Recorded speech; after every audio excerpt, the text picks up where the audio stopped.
Espero que vocês enxerguem aí os slides. Está ligando, acho que vai ficar um pouquinho mais forte daqui a pouco. Hoje nós vamos começar uma nova série. Na semana passada nós terminamos a série no livro do profeta Abacuque. Falamos sobre o problema do mal, falamos de como reagir diante dos sofrimentos, das dificuldades, das dores, das lágrimas desse mundo e como entender nosso Deus em relação a tudo isso e como respondemos ao cuidado dele diante de tudo isso. Então a gente falou de algo, entre aspas, triste, mas a gente terminou num tom bem alegre, porque o finalzinho de Abacuque é: ainda que tudo esteja ruim, todavia eu me alegro no Senhor. O finalzinho de Abacuque é assim: todavia eu me alegro no Senhor. Então Abacuque se alegra em Deus, mesmo com todas as dificuldades que ele enfrentara. E então eu resolvi fazer uma série, o oposto de Abacuque, né? Se Abacuque vai tratar do problema do mal, alguma coisa tão pesada, nós vamos falar agora das bem-aventuranças. Por isso que eu intitulei essa série, Qual é a cara da sua alegria? Porque nós vamos falar da alegria cristã. Mas, para surpresa de algumas pessoas, a alegria cristã não é necessariamente estar sorridente. É verdade. A alegria cristã não é necessariamente estar sorridente, ser sorridente. A gente vai falar um pouco disso que marca o cristão e marca a sua alegria. Então eu quero convidá-los a participar aqui, domingo após domingo. Nós vamos expor cada uma das bem-aventuranças na expectativa de aprender um pouco mais sobre o que marca a vida do crente. Qual a sua conduta, qual o seu caráter e qual é o seu espírito, a sua alegria, a sua felicidade, onde é que ela está, como é que ela é vivida. É disso que nós vamos tratar, então, expondo Mateus 5, de 1 até o verso 12, vou expor isso gradativamente, uma bem-aventurança por vez. Antes de ler o texto, eu quero convidar as crianças para fazer um desenho. Na verdade, dois desenhos. Então, num lado da folha, um desenho, no outro lado, outro, tá bom? Então, as crianças vão prestar atenção. Eu quero que vocês desenhem uma pessoa muito pobre. Como é que a gente desenha uma pessoa pobre? Quero ver a criatividade das crianças. De um lado da página, uma pessoa bem pobre. Tá? Do outro lado, eu falo daqui a pouquinho. Tá bom? Então, a primeira coisa que vocês vão desenhar é uma pessoa assim que não tem praticamente nada. Qual é a aparência dela, tá? E depois eu falo do segundo desenho. E eu quero, antes de ler o texto, explicar para vocês o todo dessa série, entender um pouquinho das bem-aventuranças como um todo antes de entrar nessa de hoje. Olha só, essa aqui é uma coisa que nos deixa um pouquinho assustados. Deus alegre? Sabe por quê? A maioria de nós pensa que Deus é coisa séria. E é mesmo. Só que coisa séria não significa que Deus é carrancudo. Não significa que Deus é assim, aquela cara de vô bravo. Toda vez que a gente, talvez quando criança alguém pense em Deus, pense em alguém assim, muito bravo, muito sério. Tanto é que quando vem para a igreja tem que ficar quieto o tempo todo. Porque vai falar com Deus. Na hora de orar tem que se comportar. Parece que Deus assim é carrancudo. Só que a Bíblia fala, Paulo escreve lá em 1 Timóteo 1 e também 6, fala do Deus bendito. Sabe o que é interessante? Essa palavra bendito no grego é makarios, que significa feliz. Então, do Deus feliz. É a mesma palavra que usa nas bem-aventuranças, que tem a ver com felicidade. Deus tem prazer em que seu povo também seja feliz, bem-aventurado, a mesma palavra, makarios, que é a palavra que significa feliz, alegre, abençoado, bendito. Claro que nosso Deus não é abençoado no sentido que recebe coisas de outro, mas ele é realizado, ele é feliz na sua glória. E é interessante que a gente parta do pressuposto que nosso Deus é sim um Deus cheio de gozo, e que nossa vida tem que ser uma vida de alegria por causa de quem Deus é. Então, nas bem-aventuranças, Jesus nos apresenta o caminho da felicidade, o caminho da alegria. E a gente vai ver uma coisa, na verdade nós não vamos falar só de alegria, a gente vai falar do que marca a nossa alegria. Por isso que ao falar do que marca a nossa alegria, eu vou falar do caráter cristão. Tá? As bem-aventuranças têm tudo a ver com o caráter cristão, quem ele é, como é que ele age em decorrência do que ele é. Tá? Então nós vamos ver exatamente isso, porque é isso que Jesus mostra. Agora, deixe-me dizer o seguinte, não é que isso o faz feliz, isso é a expressão da sua alegria em Deus. A gente vai ver que as bem-aventuranças todas têm um movimento assim. Feliz é aquele que é assim, porque ele vai receber isso. Então a sua felicidade é tanto presente quanto pelas coisas que ele há de receber. Mas a expressão da sua felicidade já é o seu caráter, a sua postura. Então olha só, e já quero dizer o seguinte, não vai ser uma alegria como as pessoas estão acostumadas a ouvir falar. E talvez não uma alegria como você gostaria que os outros tivessem. Eu não sei se você é do tipo mais alegre. Se você é, você talvez pegue no pé de quem na sua família que não, porventura não seja. Quem é mais alegre normalmente é assim. Né? Coisa brava, carrancudo, sério. Vê se solta um sorriso aí, antipático, sei lá, alguma coisa do tipo assim. Porque a gente quer que os outros expressem que o coração dele está borbulhando de alegria. Né? Isso normalmente é uma cobrança de quem é mais alegre, expansivo, extrovertido. Mas a alegria de Jesus ela é contracultural. Por quê? Olha só, ninguém que eu conheço fora do contexto bíblico cristão, e até muitos dentro da igreja, não entendem pobreza, choro, pequenez, fome e perseguição como sinônimos de alegria. Se eu perguntasse para você, antes de começar a série aqui, defina alegria, dificilmente você diria, perseguição. Ai, que coisa boa, me deixa assim feliz. Né? Ou senão quando eu estou com fome. Eu fico tão feliz. Se você é parecido com muitas pessoas por aí, você é daquele que fica carrancudo, fica brava, fica até mal-humorada quando está com fome. Ou com pobreza, ninguém quer ser pobre. A gente fala que não quer ser rico, mas pobre ninguém quer ser. A gente queria assim estar no meio. Assim, né? Ou choro, ou se sentir pequeno, ninguém vê isso como sinônimo de alegria. E Jesus vai falar exatamente desse tipo de alegria. Ele vai falar que pobreza, choro, pequenez, perseguição, tudo isso é sinônimo de alegria. A sociedade entende que feliz é o rico, o sorridente, o arrojado, o que tem sucesso, aquele que é benquisto por todos. E na verdade não é só a sociedade lá fora que pensa assim. Você muitas vezes pensa assim. Olha como você e eu me incluo nesse grupo, olha como a gente se incomoda quando a gente não é benquisto pelas pessoas. Se incomoda a gente. A gente fica, eu tenho que fazer alguma coisa, eu vou dar uma ligada para ela. Eu tenho que acertar isso. Não estou dizendo que não seja bom a gente querer acertar com as pessoas. Só estou dizendo que muitas vezes a gente não pensa no bem-estar da pessoa. A gente pensa no nosso bem-estar. É por isso que a gente quer resolver. Porque para a gente, alegria é ser benquisto por todos. É ser arrojado, sorridente e assim por diante. Jesus inverte os padrões de alegria aqui nas bem-aventuranças. Ele inverte. É como se Jesus tivesse... Imagine o seguinte, imagine você indo para um supermercado ou para um shopping e ter os preços todos invertidos. E você comprar, sei lá, uma camiseta com preço de carro e carro no preço de camiseta. Você fala assim, não acredito. Eu achei um carro por R$ 29,90. Você vai falar assim, não, isso não existe, isso é de outro mundo. Né? R$ 29,90 um carro zero. Então você vai comprar uma camiseta e fala, não dá, minha camiseta vou ter que continuar usando, porque ela está custando 35 mil. Ia ser um negócio assim absurdo, todo mundo iria se chocar. O que Jesus está fazendo nas bem-aventuranças é exatamente inverter. Ele inverte de uma tal maneira que você coça a cabeça, fala, como é que é, Jesus? Feliz é aquele que chora? Feliz é aquele que não é benquisto pelos outros?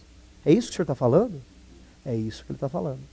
Ele vai propor uma alegria que é contracultural, que é o oposto do que a gente está habituado.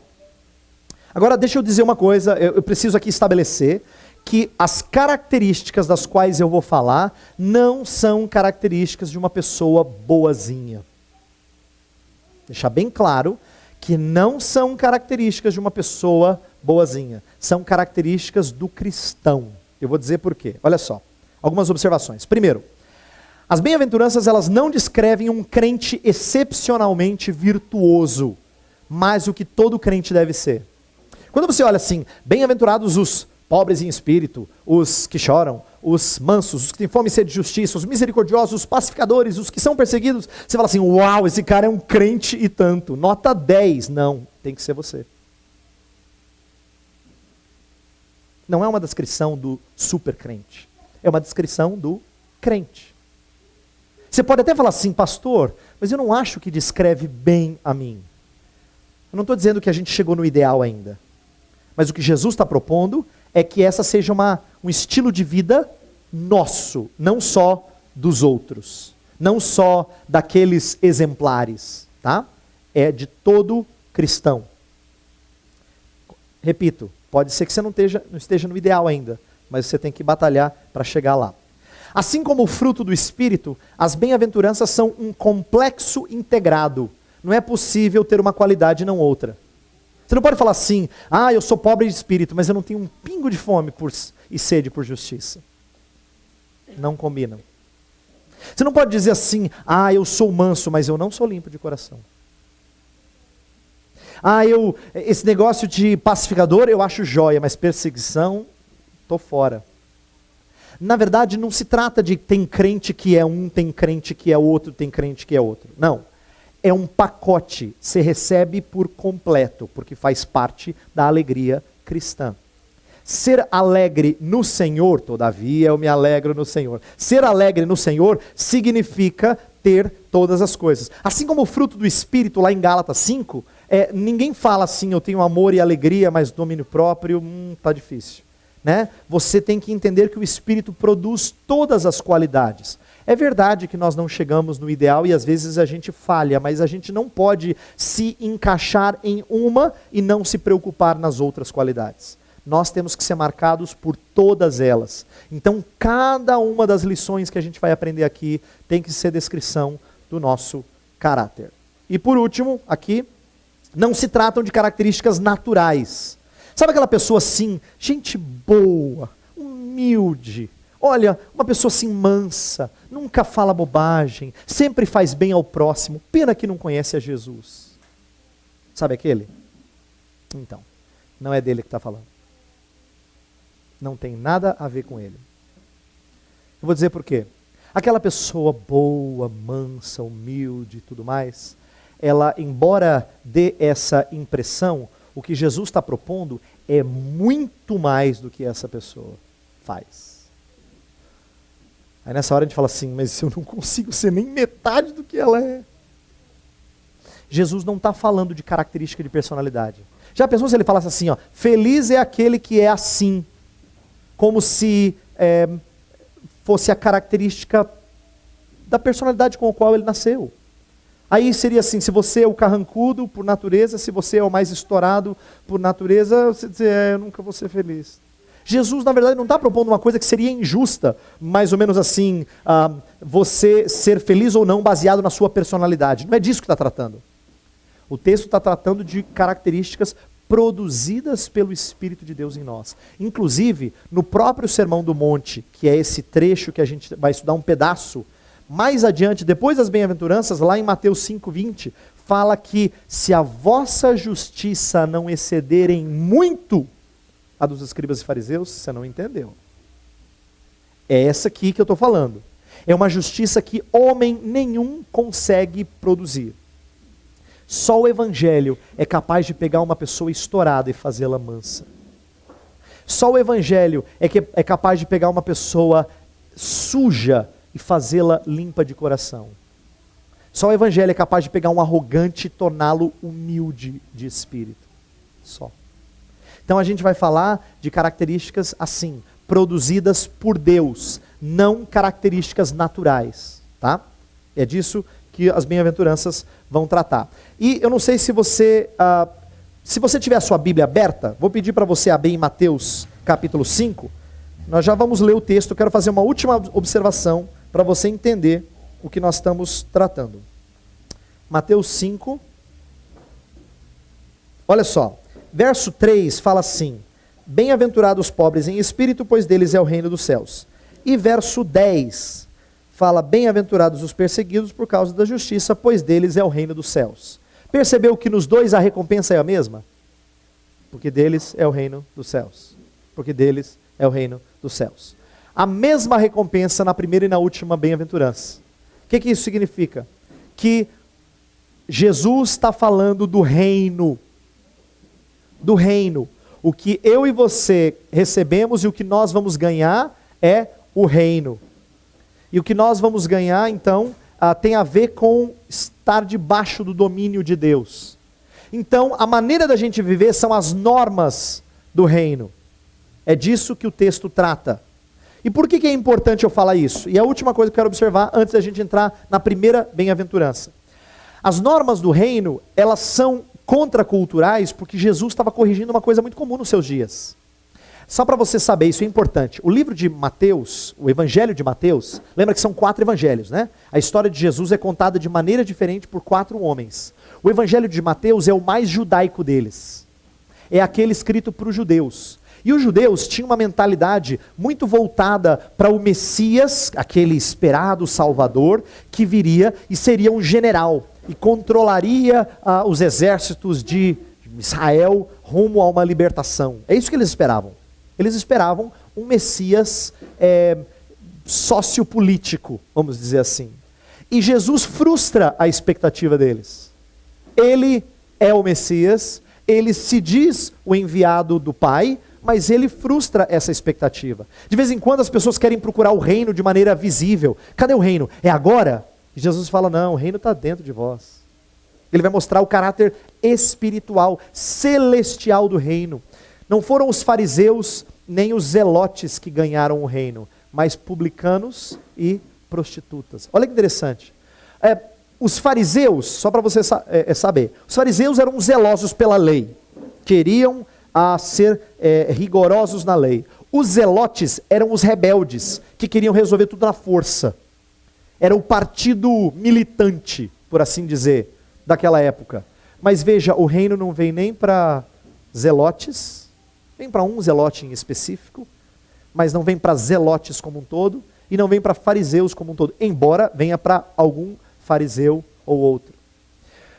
Mas vem para gente muito diferente. Jesus anda com publicanos, que eram os cobradores de impostos, e as prostitutas, as pessoas mais desprezadas na sociedade.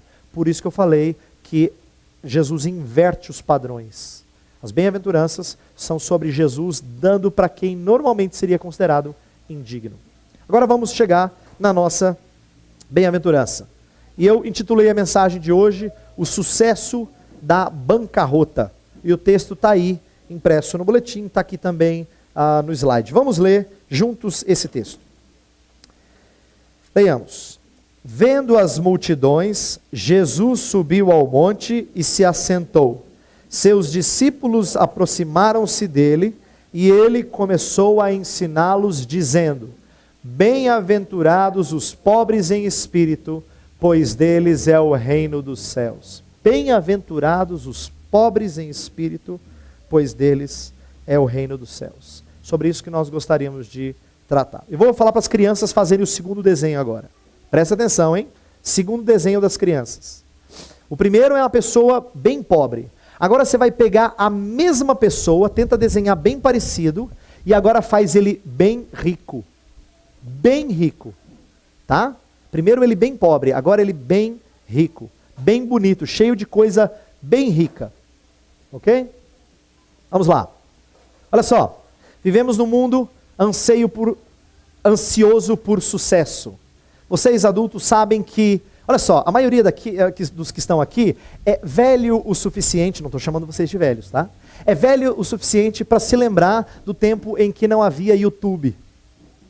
Para se lembrar do tempo em que televisão talvez fosse uma coisa mais rara para os mais velhos aqui. E por que eu estou destacando isso? Certamente de uma época em que não havia reality shows. Olha como a nossa época é fascinada por sucesso. Hoje, as pessoas se tornam famosas porque participaram de um show, ainda que não haja nada de destacado nelas. Mas elas passam a ser globais, universais, o que quer que seja o título dado a elas, por causa dos tais reality shows. Muitos deles não são nem sobre alguém com uma certa habilidade, às vezes são só sobre pessoas expondo as suas características, muitas delas ruins, e se tornam famosos, renomados. Outra coisa que também deixa muita gente famosa é o tal do YouTube, né? Tem gente que às vezes faz coisas simples ou engraçadas e se torna um hit da internet, né? Seja para a sua alegria ou para a alegria de quem quer que seja, né? Fica famoso por coisas às vezes tão simples. O ponto é o seguinte: nós vivemos num tempo que valoriza o efêmero, aquilo que é passageiro. A gente não só reconhece como famoso quem construiu uma vida em alguma coisa. A gente entende que fama tem a ver com aquele que passa rapidinho por esse estrelato. E sabe de uma coisa? Muitos estão atrás disso. Tem crescido o número de pessoas interessadas nisso. Não só nos que querem isso, mas nos que aproveitam isso. Olha só, riqueza e sucesso mexem profundamente com a raiz de nosso pecado, que é o orgulho. Presta atenção. Estava pensando nisso ao preparar essa mensagem. A riqueza coloca as coisas aos pés do eu. O sucesso coloca as pessoas aos pés do eu. E sabe o que me surpreende? De vez em quando a gente vê na televisão, não sei se você já notou isso, que quem já foi famoso e hoje não é tanto, e talvez não tenha nem tanto dinheiro mais, uma das coisas que mais perturba essa pessoa é não ser reconhecida. Quem já se viciou em fama, precisa sair na rua ou participar de eventos e ser reconhecido. Alimenta o seu interior, porque é o que ele busca, é o que ele entende como sendo sadio para si. Por quê? Porque o sucesso e a riqueza em si mesmas não são erradas, mas eles viciam por causa do erro lá dentro, do pecado lá dentro. Repito, o sucesso e a riqueza em si não são problemáticos, mas nós não sabemos lidar com eles, na maioria das vezes, por causa do nosso interior, por causa do eu que se alimenta dessas coisas. Salomão teve ambos, e ao final da sua vida disse: tudo é vaidade. Salomão foi famoso, vinha gente de todo o Oriente visitar esse rei tão conhecido pela sua sabedoria, pelo seu reino maravilhoso. E riqueza, teve riqueza aos montes. Mas a sua vida é marcada por algumas decepções, consigo mesmo, inclusive. E ele chega ao final e diz: tudo é vaidade. Por que eu estou dizendo isso? A gente vai perceber que, embora sucesso e riqueza pareça uma coisa distante da gente, quando a gente pensa em sucesso e riqueza, a gente pensa assim nos outros. Nós temos uma quedinha por essas coisas em alguns momentos. E eu quero mostrar como a palavra de Jesus, ela é pra gente também, não só para os famosos, não só pelos da televisão. Jesus vai propor um novo tipo de sucesso, um novo tipo de caminho bem-sucedido. Inclusive, a palavra bem-aventurado, ela foi usada por Platão como sendo aquele que adquire sucesso nos negócios. Então, bem-aventurado também pode significar bem-sucedido, aquele que adquire sucesso. Então hoje eu quero destacar esse lado da alegria, o que adquire sucesso. Jesus vai falar de sucesso, só que de um outro tipo de sucesso. Olha só, ele vai falar do sucesso do pobre. O pobre que é bem-sucedido, famoso, alcançou o objetivo, é aquele que é paupérrimo. É isso que Jesus vai dizer. Quando ele fala o paupérrimo, é porque a palavra no grego, ptokos, pobre, ela não é só assim o pobre, mas ele tem uma casinha bonitinha, é simples, sabe? Mas tem uma casinha assim muito bonitinha, mas é pobre. Não é disso que ele está falando. Às vezes a gente tenta definir está falando de aquele que mendiga, aquele que é miserável, aquele que depende totalmente dos outros para obter sustento. A sua atitude, eu quero ver depois o que as crianças desenharam. Mas se as crianças já viram alguém bem pobre, ela sabe que a atitude de quem é pobre, bem pobre, é mendigar, é pedir, é depender do sustento de outro. E é disso que Jesus vai falar. Ele vai dizer que há uma alegria nisso, mas ele vai explicar que tipo. Ele não está falando de pobreza material. A pobreza material que as crianças estão desenhando é apenas uma ilustração. Ele está falando de pobreza em espírito, não é pobreza de espiritualidade não, tá? Jesus não vai elogiar quem é pobre em espiritualidade. Ele vai elogiar quem é pobre em espírito, no seu estado de espírito, ele reconhece a sua pobreza. E aqui é importante eu falar disso. Essa pobreza não é uma pobreza de quem faz as coisas e chega lá. Não é uma pobreza que você pode produzir. Essa é uma coisa interessante. No passado, muita gente tentou produzir essa bem-aventurança. Por exemplo, eu li um autor que diz que a maioria dos comentaristas que advém de cunho de linha católica, normalmente exaltam pessoas como São Francisco de Assis, como encarnando essa bem-aventurança. Por quê? São Francisco de Assis ficou famoso por fazer um voto de pobreza. Só que Jesus não está falando de pobreza financeira. Ele está usando o pobreza financeira como uma ilustração de total dependência de outra pessoa. Mas pobreza financeira não é sinônimo de depender de Deus. Assim como doença não é sinônimo de depender de Deus.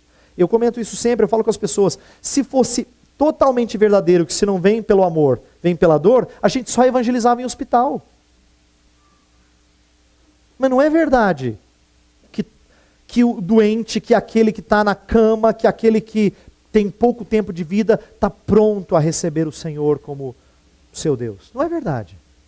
E nem é verdade que o pobre, que depende tanto de outros e talvez de circunstâncias, que ele seja mais confiante em Deus. Não necessariamente. Pode ser, mas não necessariamente. Então, essa pobreza da qual Jesus está falando, não é uma pobreza que nós podemos produzir.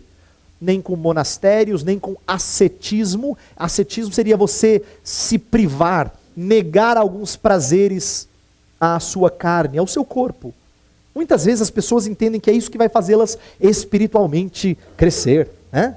Elas se privam, elas dizem não para algumas coisas do corpo, como se isso fosse fazê-las pobres em espírito. Mas o texto está falando de algo que não é produzido por você. Na verdade, e aqui vem uma lição interessante. Ser pobre em espírito não é algo que você precisa fazer. Você precisa se enxergar. O que Jesus pede é para você olhar no espelho. Esse livro aqui, ó, é chamado de espelho. Bom é aquele que não é somente ouvinte, mas praticante.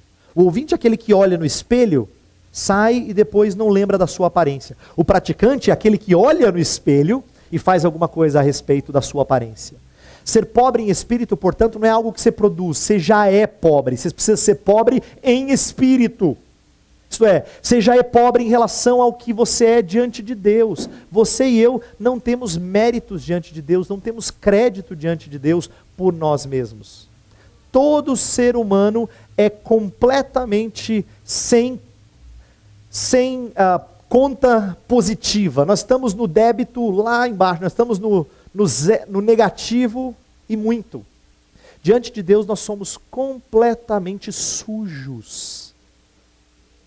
E sabe, e a descrição do mendigo aqui ajuda, né? Eu morando em São Paulo, infelizmente tenho que ver essa cena triste inúmeras vezes, de que o mendicante se torna exemplo de alguém sujo. Que essa é a melhor imagem que eu consigo pensar para falar do que Deus está nos ensinando. Espiritualmente nós somos assim, mas a gente olha no espelho e se vê Cinderela. E você vê assim, bonito toda a vida. Ou o seu espelho está errado, ou você está míope. Porque o que Jesus ensina é que nós temos que reconhecer. Vou dar um exemplo bíblico disso. Olha só, lá nas cartas de Jesus às 7 igrejas da Ásia Menor, ele fala de pobreza de duas igrejas, só que uma ele critica, outra ele louva. A igreja de Laodiceia, ela se julgava rica, ou melhor, ela era pobre, mas ela se julgava rica. E Jesus diz que absurdo, você é pobre, você não se enxerga. Mas ela era rica em espírito. ela esbanjava espiritualmente falando. E Jesus a critica. A igreja de Laodiceia é a que mais recebe repreensões. Por outro lado, a igreja de Esmirna, ela é pobre, mas Jesus a louva. Jesus a recomenda pela sua pobreza. Contraste de duas igrejas. Uma rica em espírito, mas não devia ser, e uma pobre em espírito, e recebe o louvor do nosso Senhor. Então, pobreza de espírito, guarde isso. Pobreza em espírito não é uma coisa que você produz. Você simplesmente reconhece isso diante de Deus. Aí vem a nossa parte. Por quê? Eu falei que é algo que Deus produz, não é? Nós não conseguimos ser pobres em espírito sem a atuação do Espírito de Deus. É Deus que produz essa pobreza em espírito. Só que Deus não faz isso enquanto você ouve o sermão sem reflexão, sem atitude, sem resposta à palavra do Senhor. Deus produz isso à medida que você toma algumas posturas, à medida em que você responde à palavra de Deus, à Bíblia Sagrada. Quando você responde à mensagem e você age tem a atitude correta e começa a mudar a sua mente, o seu coração, o seu interior, então Deus vai produzir em você essa pobreza de espírito. Então eu quero dar 3 orientações que eu aprendi estudando esse texto, que podem nos levar a ter essa pobreza. Inclusive, eu não sei se você notou, eu estou usando contrastes desde o início do sermão, né? A alegria de Jesus é uma alegria contracultural. Então eu falei do sucesso da bancarrota, do sucesso do pobre, né? E agora vamos falar de trabalhar para a pobreza. Nunca vi ninguém fazer isso, mas nós temos que fazer. Né? Vamos trabalhar para a gente chegar lá, para a gente conseguir ser pobre. Essa é a ideia. É contra-intuitivo o que Jesus nos ensina. Primeira coisa, tiremos os olhos de nosso desempenho espiritual. Aí, agora que vou entrar em áreas em que não é só para o famoso da televisão que essa mensagem é importante, é para você e para mim. Quantas e quantas vezes nós avaliamos que estamos bem baseado no nosso desempenho espiritual? E esse é um cuidado constante que a Escritura fala, alerta a gente. Aquele que pensa estar de pé, veja que não caia. Pedro, quando julgava fazer a coisa mais espetacular que ele tinha feito até então, que era andar por sobre as águas, quando ele achava que ele estava bem, aí ele tirou o foco do Senhor Deus e teve medo da força do vento. Então, a ideia de nós termos muito zelo para com o nosso interior é porque nós frequentemente confiamos no nosso desempenho espiritual. Agora eu estou indo na igreja, sabe, pastor? Eu acho que agora vai dar certo. Agora acho que eu estou no caminho. Acho que agora eu me aprumei. E pobre em espírito não é aquele que necessariamente está fazendo as práticas religiosas. Ele está, à medida que ele pratica o que Deus pede, ele está se enxergando cada vez mais. Por isso que a gente tem que tirar os olhos de nós e colocar no Senhor. Sabe por quê? Quando a gente olha para o Senhor, o reflexo sempre é de se enxergar pecador. Quando Isaías tem a visão de um Deus santo, santo, santo, assentado no trono, ele olha para si e fala, ai de mim, estou perdido, porque eu sou um homem impuro. Quando Pedro se depara com o Jesus que pede para ele lançar a rede e ele colhe vários peixes, ele fala, retira-te de mim, porque sou pecador. É a ação reflexa. Mesma coisa com Abacuque que nós estudamos. Ouviu e o meu íntimo se comoveu. À sua voz tremeram os meus ossos. Assim, eu me senti, eu reconheci quem eu sou. Lembra de Jó? Antes eu conhecia só de ouvir falar. Agora os meus olhos te veem e eu me arrependo no pó e na cinza. Então nós tiramos os olhos do nosso desempenho espiritual e colocamos em Deus, frequentemente, porque aí a gente enxerga o inverso. Segunda coisa.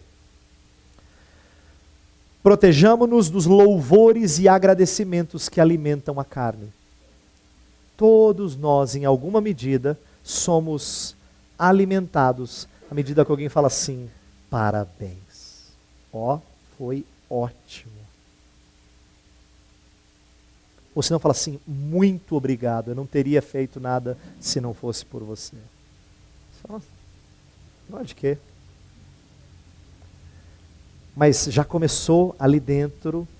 Tanto é que não há de quê, mas se não viesse um obrigado, você, poxa, nem para agradecer, né? Nós raciocinamos assim frequentemente, na família, no trabalho, na igreja, nos nossos contatos, os relacionamentos. Nós parece que precisamos dos louvores e dos agradecimentos para a gente sentir que está bem. E aqui tem que tomar um cuidado muito grande. Você receber louvores e agradecimentos não é errado em si. Eu repito, o problema não é fora. O problema é dentro. É a maneira como você trabalha isso. É a maneira como você absorve isso. Então cuide de si mesmo, no sentido de não se deixe alimentar. Não deixe com que o eu se alimente de louvores e agradecimentos. Cuidado com isso. Terceiro, gastemos tempo em oração. E quando eu pensei nisso, quando eu estava estudando no final da semana para esse sermão, eu percebi que essa é uma área que mexe comigo, deve mexer com você. Sabe por quê? Olha só, o que é oração? Não é suplicar ao Senhor? Quanto menos você ora, menos você mendiga. E o Senhor quer mendigos, que lhe suplicam o tempo todo. Portanto, nossa vida de oração é um sinônimo, um indício de quão dependentes de Deus nós estamos. Quanto menos você suplica, mais você acha que dá para viver bem, aguentar sozinho. Na hora que precisa, o Senhor está lá, então você vai lá e bate. Mas aqui é uma área que a gente precisa trabalhar. É por isso que nós temos procurado gastar tempo em oração nas terças-feiras aqui na congregação. Porque a gente entende que nós somos pobres em espírito. Nós precisamos do Senhor. Precisamos suplicar a sua bênção todos os dias da nossa vida. Então, essas 3 orientações são para que nós trabalhemos rumo a essa pobreza bendita. E eu quero terminar colocando o que Deus nos promete. Quais as promessas do reino? Reino, ele fala assim, pois deles é o reino dos céus. O que ele quer dizer por reino dos céus? Primeiro, lembra, ele corrigiu aquela mentalidade materialista terrena. É o reino dos céus, é o reino celestial, é um reino que provém do Senhor. Tá? Que vai ter efeitos terrenos, mas não agora, por isso que frustra muita gente. Não do jeito que as pessoas esperam. Mas reino representa algumas coisas. Reino representa riqueza, honra, domínio. E nós seremos herdeiros de todos os 3. Nós teremos riquezas, nós teremos a honra que não é nossa, mas conseguida por nós, por Cristo Jesus. Seremos tratados como se fôssemos pessoas dignas. E nós receberemos domínio sobre tudo. Lá em Apocalipse 5, fala que Deus está procurando e está salvando pessoas para serem sacerdotes e reis para reinar sobre a terra.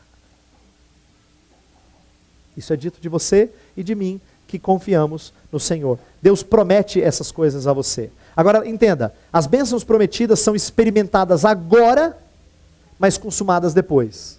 Experimentadas agora porque o texto fala, porque deles é, não será. Tem algumas bem-aventuranças que a gente vai ver que apontam para o futuro. A promessa para o futuro. Mas algumas presente. Então há um sentido em que você já é, mas ainda será. E nossa vida constantemente é assim. Nós estamos ainda na entrada. Não chegou o prato principal. A gente anseia. Quanto mais fome a gente tem, mais a gente sonha com o prato principal. Quanto mais a gente se delicia na comida desse cozinheiro, mais a gente aguarda ansiosamente. Mas o antepasto ali, o começo, já é um gostinho bom. Você fala, se isso aqui é bom, quero ver o prato principal. Essa é a ideia, quando Jesus fala de coisas que nós já experimentamos, é um gostinho de coisas do porvir. Né? É um antegosto, é experimentar o comecinho. Mas a gente tem que ter a expectativa de que isso vai ser consumado. Teremos isso plenamente. Olha só, eu acho fantástica a lição dessa bem-aventurança. Quando você abre mão do seu reino, Deus lhe faz herdeiro do reino dele. Verdade. Pensa em quanto tempo você gasta da sua vida construindo o seu reino? Olha para o seu investimento. Olha o que você tem feito pelos seus filhos, ou pela sua família, mãe, pai, irmãos. Olha só quanto tempo, quanto esforço, quanto dinheiro, quanto trabalho construindo um reino para si. Pode ser modesto, mas você se sente rei, rainha lá dentro. E Jesus fala assim, larga a mão. Quem abre mão do seu reino, ganha o reino dele. E eu quero convidar você a fazer isso. Eu termino com duas frases marcantes para mim. Uma do Senhor Jesus e outra de um discípulo dele. Quem perde tudo por amor a Cristo, ganha tudo no final. Olha que linda a palavra de Paulo em 2 Coríntios 8:9. Pois vocês conhecem a graça de nosso Senhor Jesus Cristo, que sendo rico, se fez pobre por amor de vocês, para que por meio de sua pobreza, vocês se tornassem ricos.